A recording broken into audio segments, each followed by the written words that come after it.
CGTN, China Global Television Network.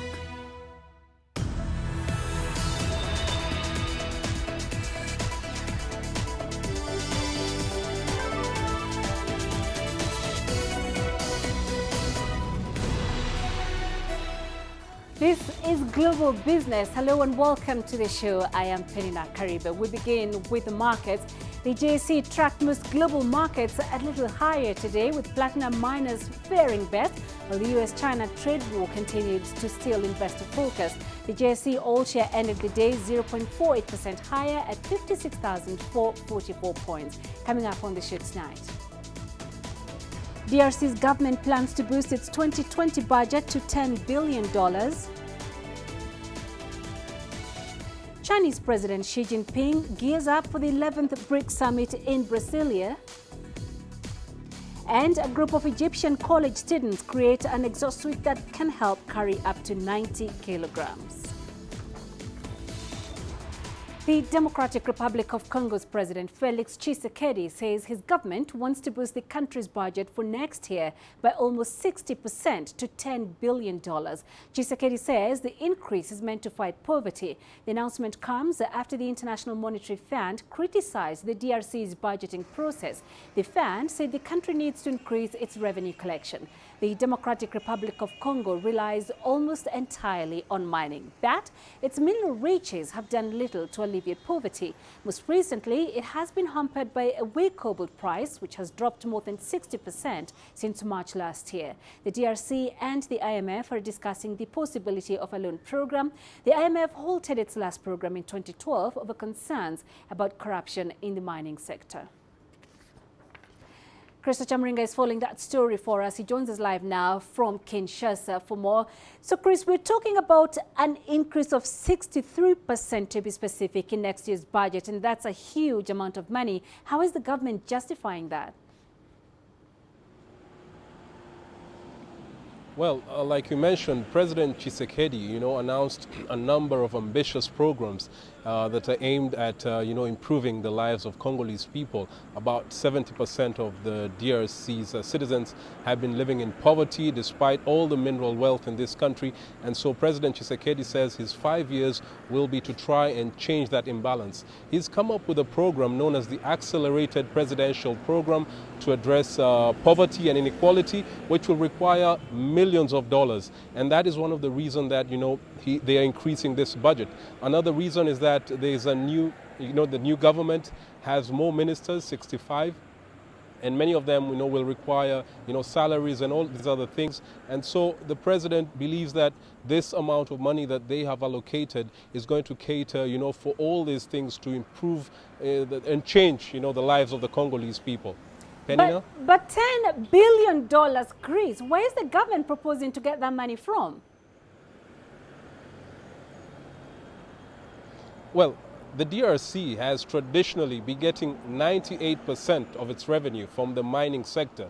There's cobalt, copper, gold, and oil and gas, So most of that money is going to be got from that. But the new thing that they're going to do this time round is that the president has announced a program to try and fight corruption, because a lot of this money that comes from these taxes, from the mineral trade, most of it ends up in people's pocket. It doesn't go to the state coffers. And so the government is saying, look, we're going to tighten the noose around all these, people in positions of authority in the mining trade, in the timber sector, and all other areas that bring in revenue to the country, so that they can, fund government programs to improve the lot of the Congolese people. So the draft budget envisions the DRC's economy will grow 5.4% next year. What are the drivers of that growth? Well, like I mentioned earlier, it's mainly the mining sector. That is where the bulk of the DRC's revenues come from. There are other areas that they're trying to, open up, like trade, especially with neighboring countries, coming from a meeting that President Tshisekedi had with his Ugandan counterpart, President Yoweri Museveni. They're planning to, boost trade among those countries, and also, fight corruption. What I said earlier, a lot of money comes into the DRC but then it does not go to the people, to the intended use. Many of it gets stolen, and so the government is saying, look, if we try and close all these, holes and, put the money to the proper use, then we are going to see a change in this country and, improve the lives of the Congolese people. That's what really they're banking on. There's no other area where they hope to get money, because the DRC, relies a lot on trade from neighboring countries. All right, Chris. All right, Chris, thank you very much for that. Chris Ochamringa, live in Kinshasa. Now, Tanzania is one of Africa's fastest growing economies, but its infrastructure is struggling to keep up. The United Nations projects that the city of Dar es Salaam alone will double in size by 2035, and with that comes a need for more roads. The Ubungo interchange, one of Dar es Salaam's biggest infrastructure projects, is an example of how the city plans to accommodate a doubling of the population. CGTN's Isaac Lucando has more. The city of Dar es Salaam is growing, and so is its infrastructure. One of its biggest projects is the Ubungo interchange, which employs over 800 Tanzanians and is costing $87 million.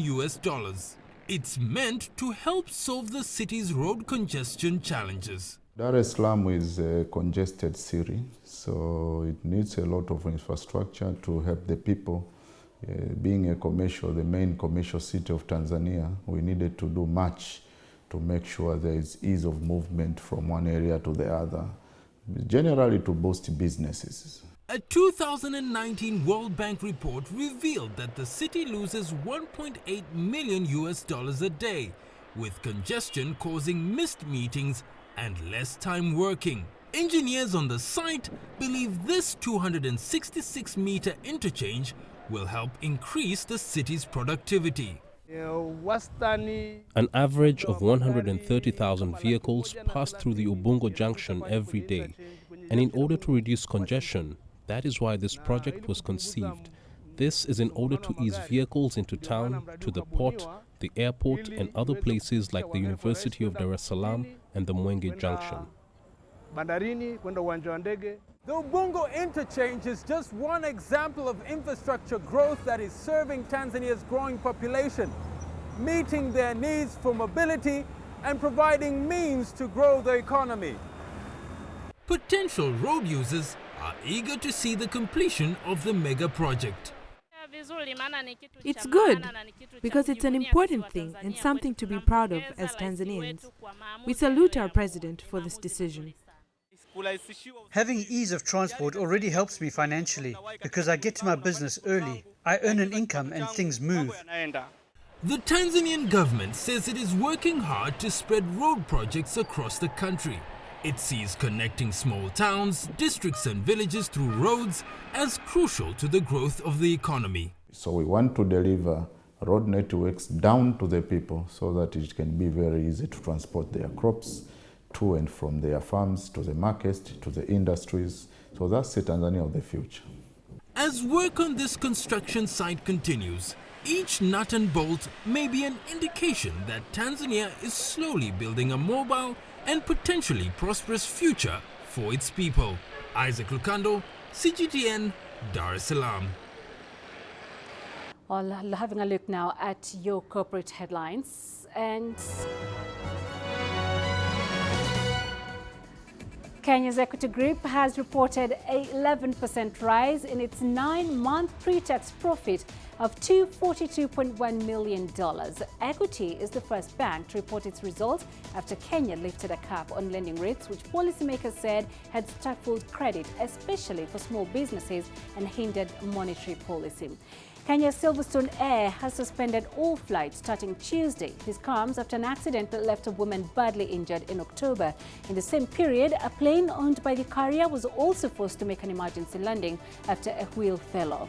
The sector regulator has since suspended the carrier's fleet of Dash 8 aircraft as it launches its audit inspection of the airline.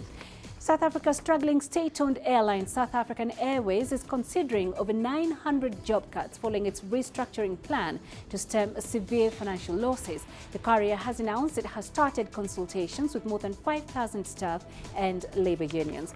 And Visa is planning to acquire a minority stake in payments platform Interswitch. According to media reports, Visa will buy a 20% stake estimated to be worth $200 million, rendering the valuation of Interswitch at $1 billion. And that's a look at your corporate news. You're watching Global Business. Still ahead.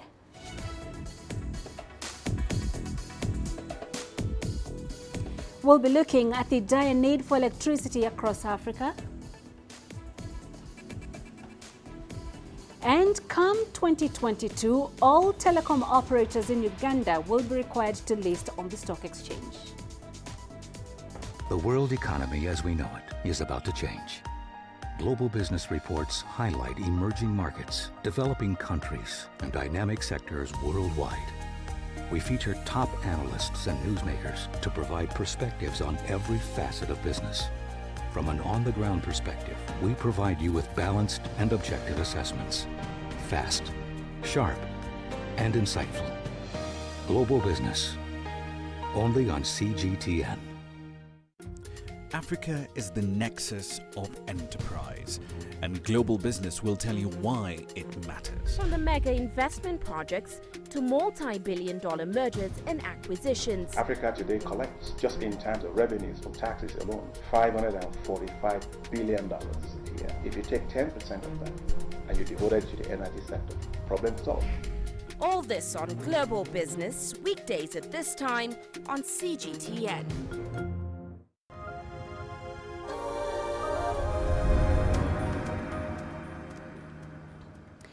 According to a report by the International Energy Agency, Africa has the potential to expand the continental economy fourfold, with energy demands expanding by only 50%. It goes on to say that 600 million Africans don't have access to electricity, and in order to address this issue and economic growth concerns, the continent has to increase its investment in power generation from the $30 billion it spends now to $120 billion by 2040. Angela Kupla has more. The private sector is heavily involved in solar, oil and gas projects already, and there's definitely an appetite for more. The 1.5 gigabyte Ben-Ban solar program is a case in point. Africa 50 invested in a portion of that project near Aswan in the Upper Egypt. We did it in two and a half years, from the design to commercial operations. So these are the stuff that are happening on the continent. Kenya inaugurated Lake Turkana project, the biggest wind farm here on the continent, which was funded by the private sector.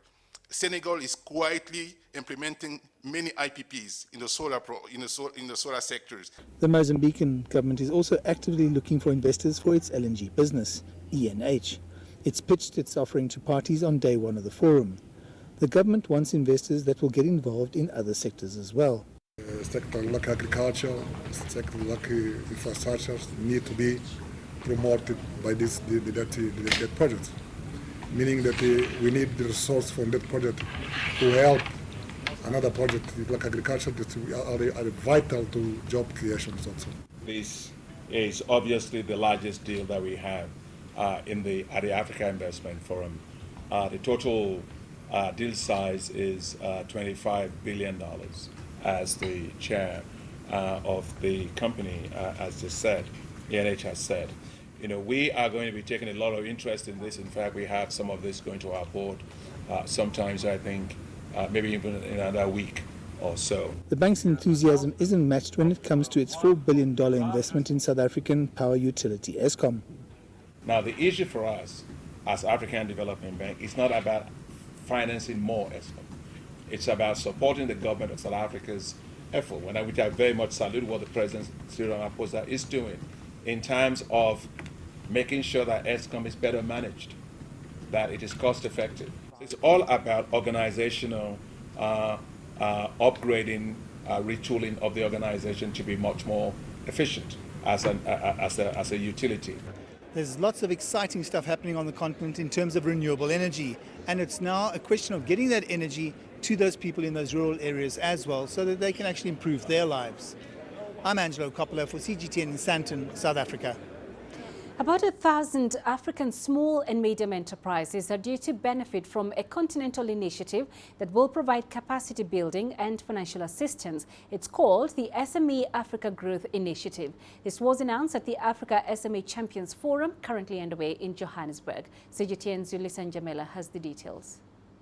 SMEs have been identified as productive drivers of economic growth and development here in South Africa. They're also seen as key to the reduction of unemployment, especially now that the formal sector keeps shedding jobs. In an effort to rekindle economic activity and restore investor confidence in the African continent, this forum has brought together SMEs from 20 African countries. The two-day program has also gathered about 400 of Africa's best high-growth SMEs, large corporations and key financial institutions, experts in business development for SMEs and policymakers. It was announced here on Tuesday that identified SMEs from the continent will benefit immensely from an SME Africa Growth Initiative. This unique and sustainable continental initiative will provide capacity building, advisory, technical and financial assistance to a selection of 1,000 high-growth potential African SMEs with the aim of creating at least 1 million jobs for the youth and women. An agreement to ratify the initiative will be signed on Wednesday when this forum concludes. SMEs contribute over 45% of employment in Africa. Speakers here also urged SMEs to take advantage of the African Continental Free Trade Agreement. You can't actually trade if you don't have strong businesses. And strong businesses, obviously, for us, as they are the SMEs. SMEs are the ones that are going to make our continent prosperous. SMEs are the ones that are going to create jobs, and SMEs are also the ones that are going to drive the innovation that we are all dreaming of to make our continent a better place. The role of SMEs in job creation, in value addition, in trade, and we have to congratulate African countries for the continental agreement on trade. SMEs will play a pivotal role in the trade, in the implementation of the trade agreement, the continental trade agreement. Now in its 6th year in succession, this Africa SME Champions Forum is set to conclude on Wednesday. Julissa Njamela for CGTN in Johannesburg, South Africa. 2019 is almost coming to a close. At the beginning of the year, there were high expectations that this was going to be a recovery year for Kenya after the tough past 2 years. But this year has seen an unfortunate wave of businesses laying off workers, citing tough economic times. It's also seen the Central Bank of Kenya introduce new currency in a bid to enhance liquidity in the market. Simon Wafubwa is the CEO of World Financial Services, a pensions administration firm. He joins us in studio to help make sense of all of these. So let's begin at the very beginning of the year. Very high expectations, especially from players in the retirement benefit sector. Did these expectations come to pass? It's a mix, and thank you, Penina, for having me. So we had hoped to see that reversal of the interest capping that has happened and strong economic growth. Regrettably, I think we haven't seen that as expected. We still are looking at around 5.6% projected year end. And of course, a lot of layoffs of as employees in various organizations. And what this then means in the retirement benefit sector, it means we have to pay out to members who are leaving. And then this means income replacement ratios are compromised. And eventually what then it would imply is that when members retire, they do not have adequate savings in retirement. And this is one of the most unfortunate situations then. Okay. Yeah. So, like you mentioned, we've seen layoffs in companies. Some of them have even shut down. We've had government putting a freeze on hiring permanent employees. How have all these affected Kenyans? So, unemployment rates then continue to rise. This will then contribute in a big way in terms of poverty, dependence ratios in the African context from the social security perspective continues to rise, where then if you have one family member who is privileged to be working, end up meeting school fees demands for almost 10. And this then, of course, pushes down the quality of life. On the other hand, also what we've seen is that there is an uprise in terms of small, medium enterprises. Every now and then anyone leaves and is not able to get another job is to try business. But without proper skills, without proper training, again, the lifeline of those businesses in 3 years, 70%, 80% collapse. So still a lot more need to be done in terms of skill, capacity, training, mentorship within the SME sector. And a lot more robust policies from the government will be required to see that we have sustainability to reduce rate of mortality of SMEs. Okay. Yes. And I think one crucial thing you didn't mention was access to credit. This was really hampered, especially when we had the capping of the interest rates. Yes. So how did that affect Kenyans' ability to save for retirement? So one is that credit is the SME, credit is the oxygen of SME. When we didn't have credit, when the capping happened, we had credit dipped to less than 5%. So what that means is then most organizations are not able to access credit to be able to enhance productivity, and that means then they can't hire more employees. We've seen a lot of default in terms of contributions, deductions, but not being remitted to pension schemes. And we are not also having many new employees joining retirement benefit schemes because most companies have put a freeze to recruitments.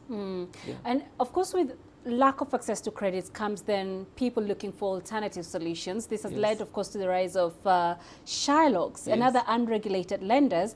But you see this as a viable way for Kenyans to save or to invest? Regrettably, no, because one is that debt is extremely addictive. And often a lot of this borrowing that we are seeing is just for consumption.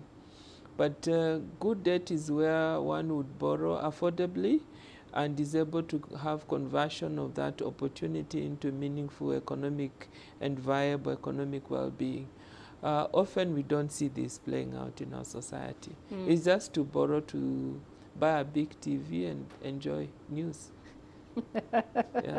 So do you believe the CBK's move? I mean, we recently saw the introduction of new currency, the 1,000 notes.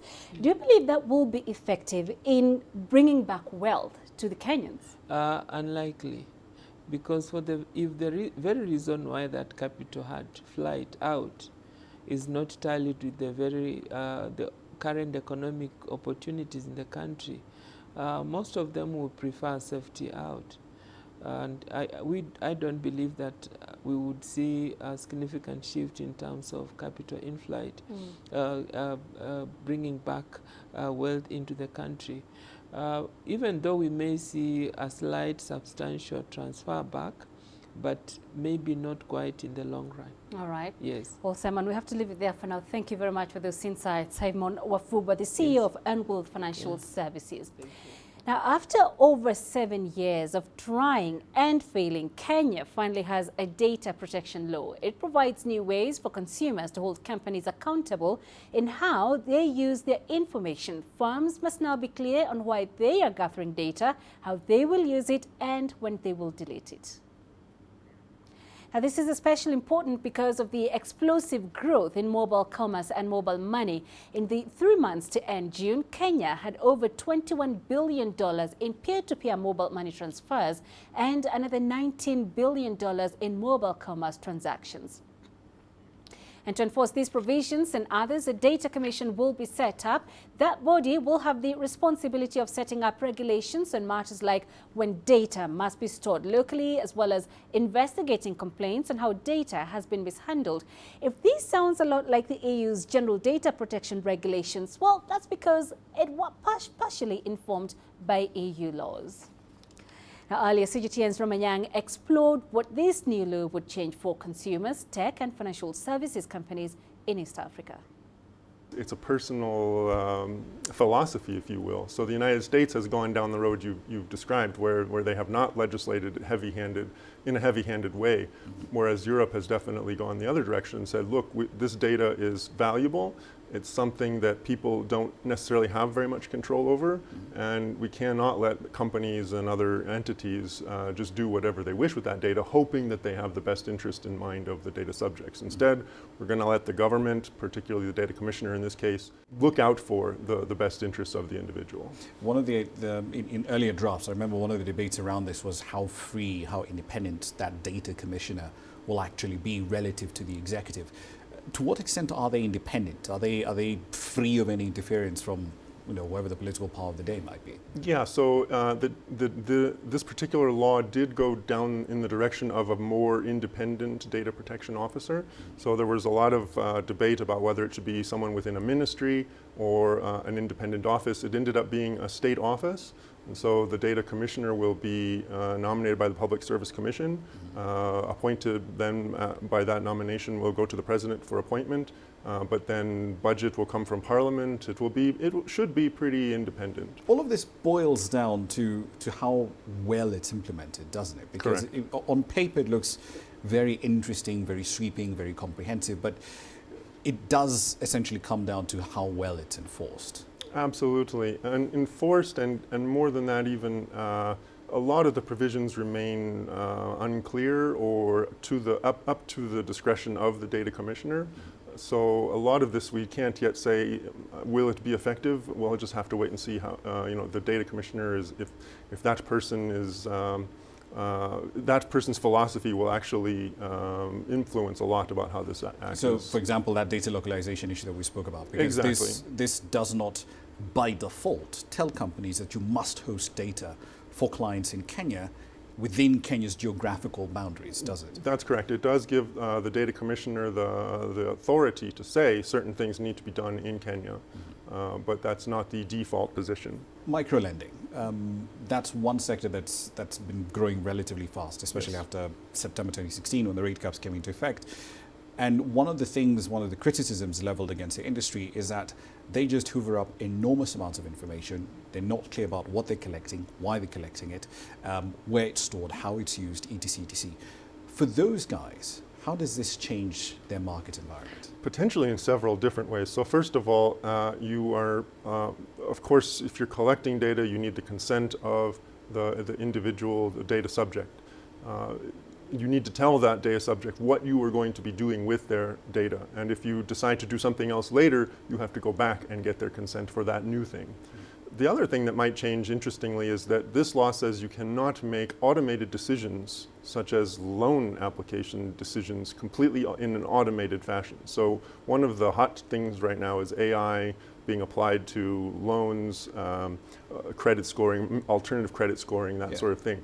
You cannot make those decisions completely automated any longer. That's interesting. Why? What is the rationale for that? Well, the rationale for that is that we still want a human to be involved at some point in the decision making, because we cannot distill, essentially we're saying we cannot distill a human being into just a bunch of numbers. Lines of code. Or lines of code, exactly. Yeah. So we need that ability to say, wait, this person we know, maybe they don't have the best credit, but they have a bunch of references, they have whatever else we've seen, and we are going to take a chance on them. Only humans really can do that at this point. And in any case, it also, part of the other reasons for that probably would be the fact that a lot of these algorithms are essentially black boxes. You put in data on one end, you get a result, but you don't know how the result was arrived at. Very much the case. And also some of these algorithms are written by Western companies, essentially. So we don't, you know, the issue of bias that creeps into these algorithms is something that's everybody is struggling with right now, and it will definitely be a problem here as well. So this is meant to make sure that the bias, even with algorithms, the bias is minimized, or at least that we have a way to say, well, it wasn't just the algorithm, right? The Uganda Communications Commission has ordered all telecom operators in the country to list on the local stock exchange. The telecoms regulator says the decision is intended to encourage local ownership of this sector. The government says the move will also help the country conserve scarce foreign exchange, as a portion of the firm's dividend payouts would remain in Uganda. CGTN's Michael Balake has that report. By January 2022, all telecom operators in Uganda will be required to list on the stock exchange. The country's main telecom operators, who include South Africa's telecom giant MTN Group and a subsidiary of India's Bharti Airtel, must list at least 20% of their shares. Telecom sector in Uganda has been thriving. It is successful, and it is only prudent that also Ugandans can share in that success. So I don't think even the telecom companies are oblivious of that fact. And I think they would want also more local involvement to see that the business can continue to grow. The move is in response to a government directive requiring all foreign companies with a substantial level of capital to list on the Uganda Securities Exchange. Uganda's Communications Commission says all existing operators will be issued with fresh licenses that contain the new conditions. Now, for purposes of listing on the stock exchange, that has only been limited to carriers or operators who will have an NTO, a National Telecommunication Operator License. Those are required to list on the stock exchange within a period of 2 years on acquiring a license. We have given them a time period to make a decision on applying for their NTO license within 60 days. Uganda is the latest East African country seeking to list foreign companies through legislation after Kenya and Tanzania. Uganda's investment policy allows foreign companies to repatriate up to 100% of their profits to a country of their choice. And investors argue that the government should change that policy before moving to implement any new directives. Local entrepreneurs advise the government to approach such decisions with caution, as they may discourage future foreign investments. Before government rushes into expropriation or into asking companies to list, let them first do analysis of what is the impact, social impact of these companies, of the sector on the people. Does it make sense for us, or it doesn't? Before they just only focus on, we need to suck in and get these profits to ourselves. But also, there are so many companies that are partly owned by Ugandans. The two main telecom operators say they are in talks with the government over the new licensing requirements. According to figures from Bank of Uganda, close to $3 billion went out of the country in the second quarter of 2019. But it's not clear how much of this money is repatriated by multinationals. The government insists the country is struggling with insufficient tax collections, and the repatriation of money by multinationals needs to be addressed. Michael Balake, CGTN, Kampala, Uganda. Egyptian government has begun procedures to release a number of its military companies into the stock market. It's not yet known which companies will be sold. The aim is to reinvigorate the Egyptian stock market that has seen a slowdown in the last 2 years. Yasser Kim has more. Few people saw it coming. The announcement that looked well calculated. The IPOs that the government is readying to be released into the stock market must include military companies. Military companies have to go into the stock exchange. This will open the door for Egyptians to own stakes in entities that I believe are going to be successful. Aside from arms, military-owned companies cover a dozen sectors. It includes chemicals, vehicles, agriculture, electrical equipment, and more. According to official numbers, these companies have seen a 5-fold profit increase in the last 4 years. But why sell now? The military companies are known for being better managed than its competitors in the private sector. The military IPOs will attract local and foreign investors. Its success will also encourage the government to sell its state-owned companies and banks that have been postponed several times. Experts say these companies will need some restructuring before being released in the market. It has to go through restructuring in a way that allows it to merge within the market and become independent and transparent, to conform with the rules and regulations of the stock market. We still don't know how the government will go about it. Analysts believe an IPO will not happen before the first quarter of 2020. The idea of an IPO for military companies has been welcomed by most stockbrokers. Being profitable institutions, they can give a major boost to the recession-hit stock exchange market in Egypt. Yes, Hakim for CGTN, Cairo. Tunisia is making a feasibility study to launch the e-dinar, a central bank digital currency, in 2020. The project was announced during the ceremony of the creation of the Forex Maghreb Association. CGTN's Adnet Shawashi has those details. The vice president of Forex Maghreb noted that Tunisia plans to digitize its currency in the future. However, the project is still under study by the central bank and its partners. It is too early to talk about e-dinar. Tunisia is working step by step and has the ambition to accelerate the process. However, we are not yet ready. In May 2018, Tunisia hosted the African Blockchain Summit, and the central bank made it clear that cryptocurrency is at a stage of reflection. Experts added that using cryptocurrency will have many advantages and boost the national economy. We are inspired by China that prepares to launch a central bank digital currency. Our target behind using core currency is to combat the parallel market and tax evasion in Tunisia. The new currency could have North African dimensions and contribute to boosting growth in Tunisia and resolving some of the difficulties hindering North African cooperation, such as customs and political obstacles. The initiative is interesting, but the central bank should consider the advantages and disadvantages of cryptocurrency on a national and regional level. Tunisia launched an initiative a year ago to reactivate relations between Maghreb banks. In this regard, central bank governors in the region have begun to work on several areas, including understanding the technological development of the electronic payment sector, financial inclusion through new technologies, and analysis of financial institutions. The Central Bank of Tunisia is currently studying ways of monitoring the various technological developments in the financial and monetary sectors while preserving the national currency and working to achieve electronic payment integration. Adnan Shawashi, CGTN, Tunis. In news, Justin, firefighters in Kenya are battling a huge fire at Mombasa Hospital. The hospital is the largest private hospital in the county. It holds a 125-bed capacity. Some patients have been evacuated as firefighters continue to battle the blaze. The cause of the fire is still unknown. We'll bring you details on this blaze as we get them.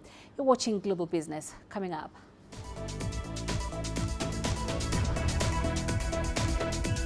Chinese President Xi Jinping gears up for the 11th BRICS summit in Brasilia. And the government declares a state of emergency as parts of Australia go up in flames.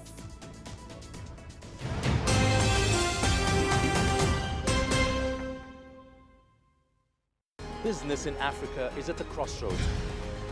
We celebrate those who are adopting and thriving despite the challenges, from grassroots to big businesses. Global Business takes you along for the ride as we track the making of a giant. Only on CGTN.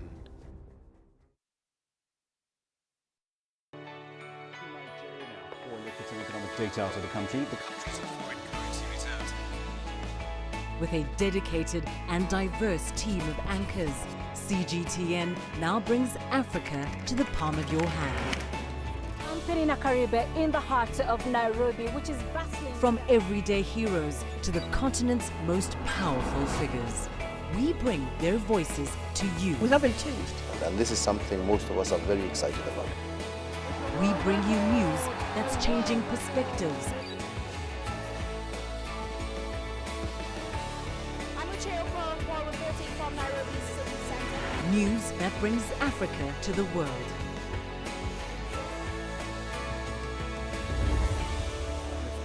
CGTN. See the difference.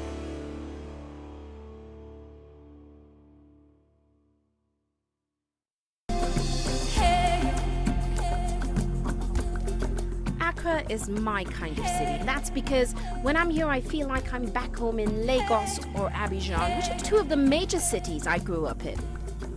Business in Africa is After about a decade covering business news on the continent, I've learned it's all about the high risk, but also the high returns and the high energy. You simply have to adjust in order to keep pace. When I started out as a journalist, my dream was to open people's minds to the different perspectives. From the CEO in the boardroom to the trader out in the street, we all have different stories. From Accra to Addis Ababa, from Cairo to Cape Town. And I wouldn't have it any other way. Here at CGTN, we realize that Africa is on the move, and it's moving fast, but we're moving right along with it. I'm Ucheo Koronkwo, and I'm a business anchor and reporter at CGTN.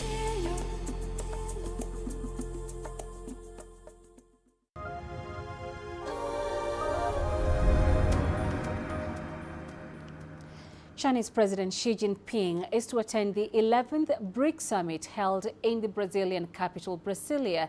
The host country has already declared a number of priorities, including strengthening collaboration in science and technology, innovation and digital economy. Fighting organized crime and money laundering will also be high on this year's agenda.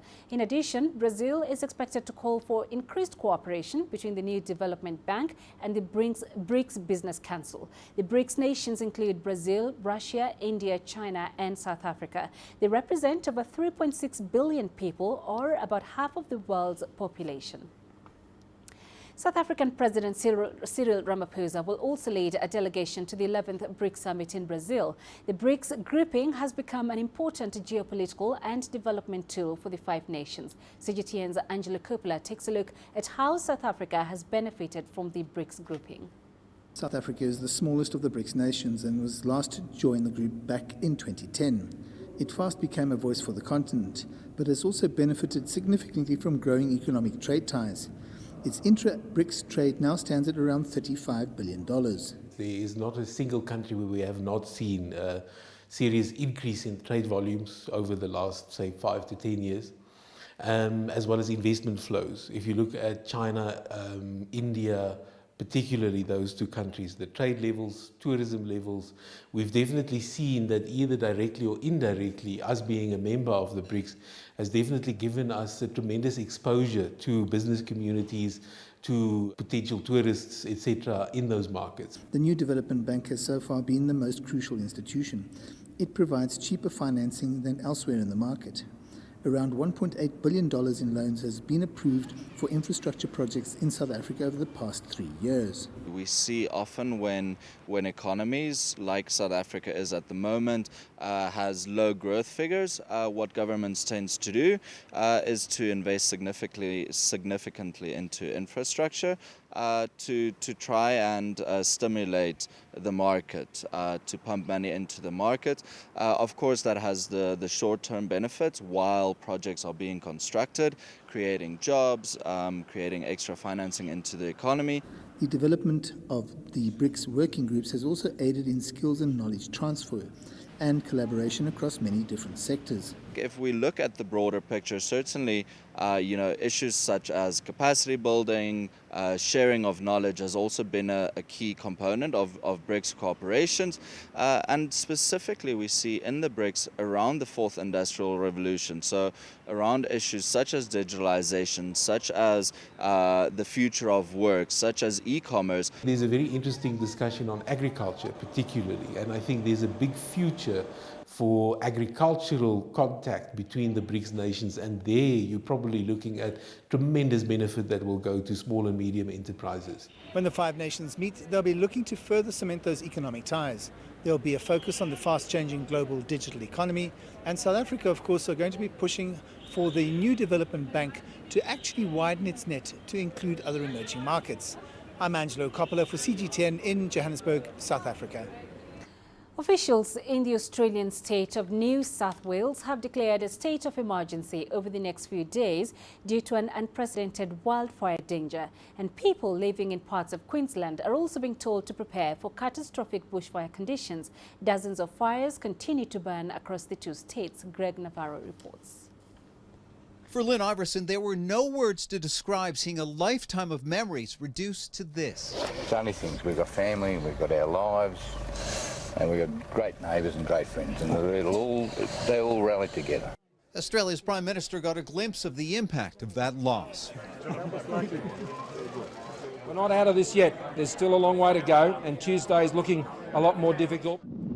Scores of fires have so far scorched nearly 1 million hectares of earth. What do you reckon, mate? Not cool, mate, not cool. Killing at least 3 people and destroying more than 150 homes. Mate, it's just the worst thing I've ever seen, honestly.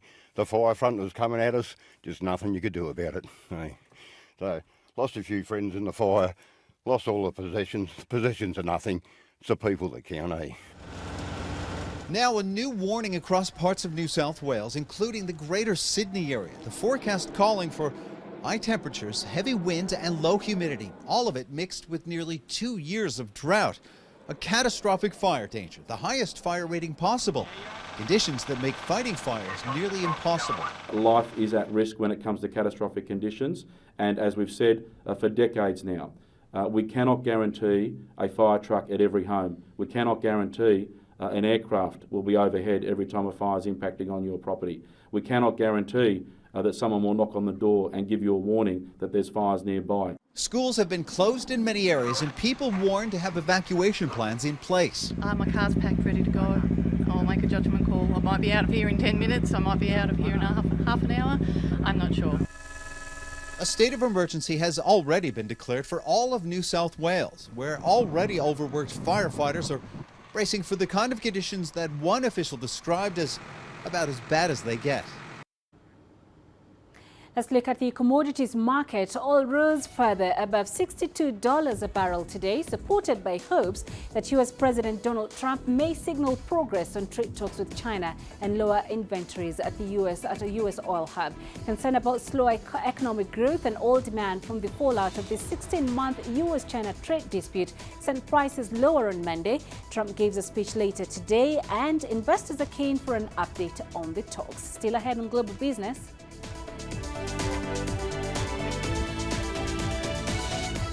We'll show you how one Nigerian entrepreneur is taking advantage of the rising demand for meat.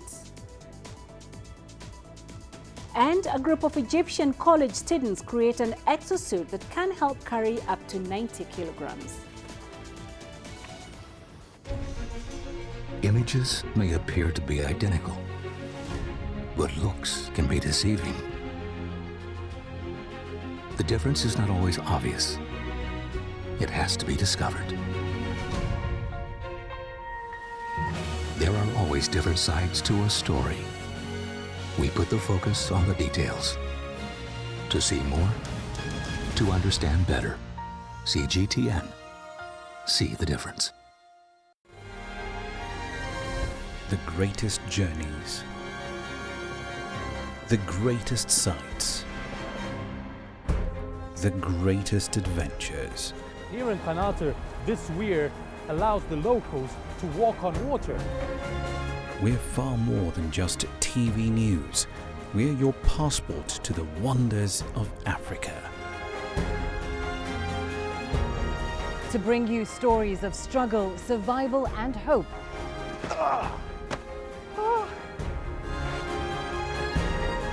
So let's explore.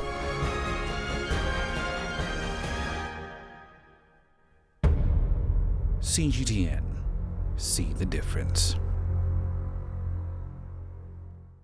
You don't find the stories of North Africa by sitting on the sidelines.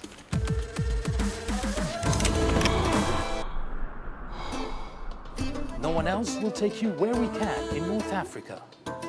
And no one else will show you what it's all about. CGTN. See the difference.